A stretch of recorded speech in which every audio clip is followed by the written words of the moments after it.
Et bon réveil matinal les amis, j'espère que vous allez bien, j'espère que comme moi vous avez la flemme, vous avez l'énergie, vous avez maîtrisé votre matin, vous avez été gentil pendant toute cette semaine, vous avez fait les exercices. Je suis vraiment très contente, je reçois énormément de messages des personnes qui mettent en pratique ce que je dis dans ce challenge. Vraiment, je suis très contente. Donc, si toi, tu es là aujourd'hui, ça veut dire que tu as nettoyé ta liste de contacts et que tu n'as gardé que du positif. Et si tu te rends compte que tu n'as plus d'amis, alors tu es mon ami à partir d'aujourd'hui. Pas d'inquiétude, tu peux m'écrire et on va parler. Pas d'inquiétude. Aujourd'hui, c'est le 7e jour et nous allons parler de ta direction. Tu dois retenir ceci. Un chemin qui va vers quelque part mène à un lieu nommé nulle part. Je répète, un chemin qui va vers quelque part mène à un lieu nommé nulle part. Donc aujourd'hui, tu dois connaître ta direction. Rappelle-toi, le 2e jour, je t'ai dit, si tu te réveilles sans savoir ce que tu as à faire pendant la journée, il vaut mieux rester au lit. Imagine que tu as déjà lu des livres, tu as assisté aux conférences, tu t'es fait un cercle d'influence, tu maîtrises déjà toutes ces choses, la gentillesse, apprendre à donner et tout. Si je te demande là maintenant, quelle est ta direction? Où est-ce que tu vas? Quel est ton objectif? Qu'est-ce que tu vas me répondre? Imagine également qu'un investisseur se mette devant toi maintenant. Ça peut être un nom, ça peut être une connaissance et te demande, je veux investir avec toi. Quel est le projet sur lequel tu travailles? Qu'est-ce que tu vas dire? Tu comprends donc pourquoi il est capital pour toi, après avoir accumulé toutes ces connaissances, toutes ces informations, d'avoir une direction. Je te prends un exemple. En ce moment, les jeunes sont en train de jubiler parce qu'ils ont eu le baccalauréat. C'est bien beau, mais ils ne savent pas, la plupart ne savent même pas où ils vont. Ce qui se passe maintenant, c'est que un parent qui a toujours souhaité faire de la médecine se retrouve en train de dire à son enfant, je veux que tu fasses la médecine. Mais est-ce que c'est ce que l'enfant veut? Plusieurs d'entre vous vous retrouvez aujourd'hui en train de faire des études ou des métiers que vous n'avez pas souhaité. Parce que ce n'était pas votre volonté, parce que ce n'était pas votre direction. Plusieurs personnes se retrouvent en train de changer de direction parce qu'ils ne se sentent pas à l'aise là où ils ou elles sont aujourd'hui. Donc, toi qui me regardes aujourd'hui, quelle est la direction que tu veux pour ta vie? Donc, si dès maintenant, tu ne décides pas de la direction que tu veux donner à ta vie, tu vas te retrouver à 50 ans, 60 ans, 80 ans même, aigri en se disant, oh, les autres ont réussi, moi je n'ai pas réussi. Si je savais, je saisissais telle opportunité. Si je savais, je faisais telle formation. Si je savais, je contactais d'Assise Nilsson pour apprendre. Si je savais, je contactais Ulrich pour apprendre à parler en public. Bref, tu vas avoir des regrets. Et ce sont ces regrets-là, généralement, qui donnent des AVC aux gens et tout ça. Est-ce que tu veux te retrouver à cet âge-là avec des regrets? Non. Puisque tu es en train de suivre cette vidéo, prends mes pauses, prends un bloc-notes et un stylo, écris la direction que tu veux donner à ta vie. Si vous remarquez autour de vous, et vous-même y compris, la plupart du temps, vous savez ce que vous ne voulez pas, mais vous ne savez jamais ce que vous voulez. Vous allez remarquer, les gens vont dire, je ne veux plus être pauvre, j'en ai marre de ce boulot, je ne veux plus de mon mari, je ne veux plus de ma femme, je ne veux plus de cette vie et tout. Mais qu'est-ce que tu veux réellement?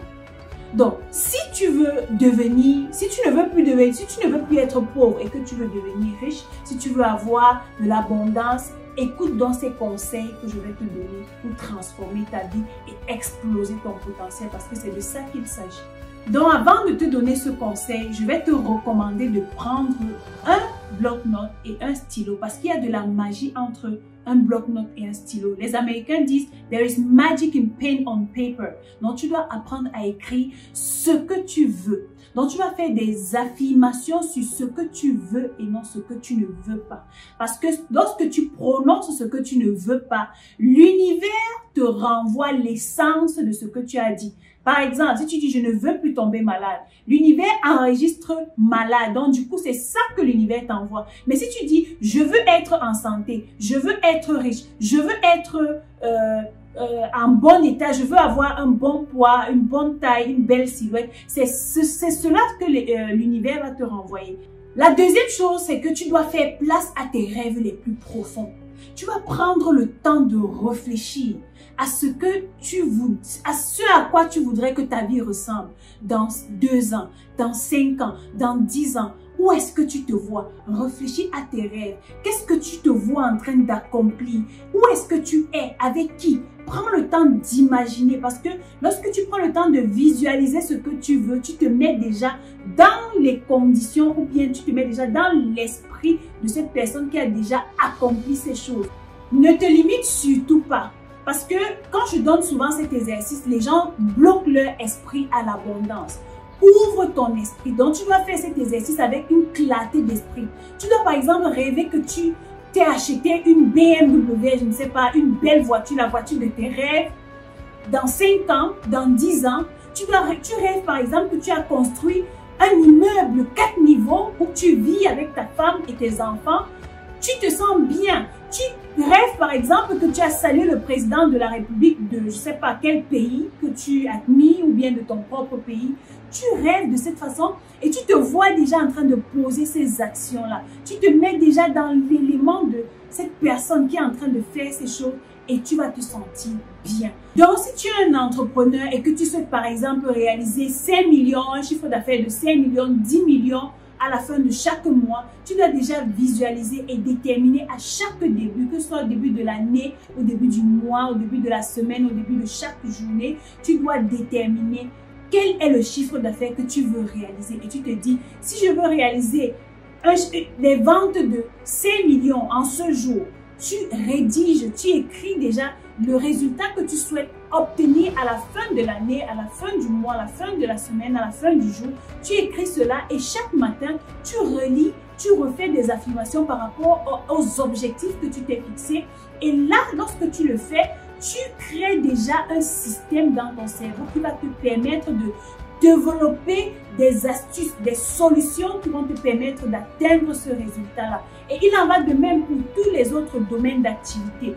Donne-toi des objectifs précis et fais des affirmations tous les jours dans les conditions où tu as déjà réalisé ces objectifs et tu vas attirer à toi des solutions. Donc les amis, j'espère que ce 7e jour vous a plu et j'espère que vous allez mettre en pratique cet exercice. On se voit donc demain pour le 8e jour. D'ici là, think like a lion.